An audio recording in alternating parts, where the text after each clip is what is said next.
Nakon Drugog svjetskog rata, nova država se uzdigla iz pepela. Jugoslavija, spoj različitih naroda, ideologija i snova. Na raskršću svjetova, između istoka i zapada, ona je pokušala pronaći sopstveni put. Put koji će je uzdići, ali i razjediniti.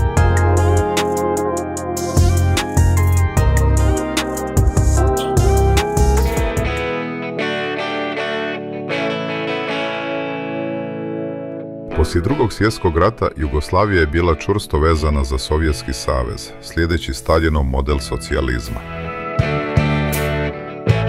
Ipak, Tito je imao drugačiju viziju.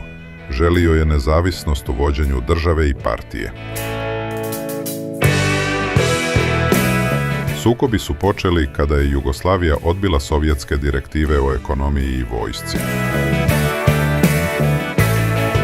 U junu 1948. godine Informbiro, Savez komunističkih partija pod Staljinovom kontrolom, donio je rezoluciju protiv Jugoslavije. Tito je odbio da se povinuje Staljinu, što je bio presedan u istoriji socijalističkog svijeta. U zemlji je zavladao strah. Svako ko je sumnjičen da simpatizuje Staljina, proglašavan je IB-ovcem. Na hiljade njih završilo je na Golom otoku, u logoru stvorenom za prevaspitavanje.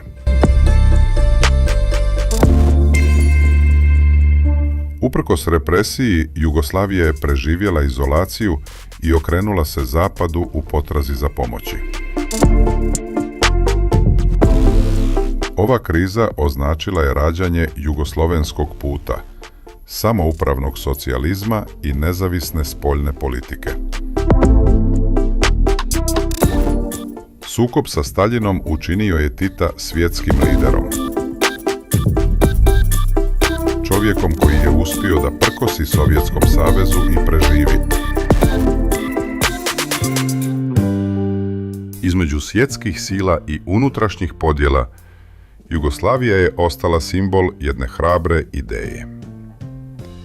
Danas, njene priče žive u sjećanju, kao podsjetnik da istorija nikada nije jednostavna.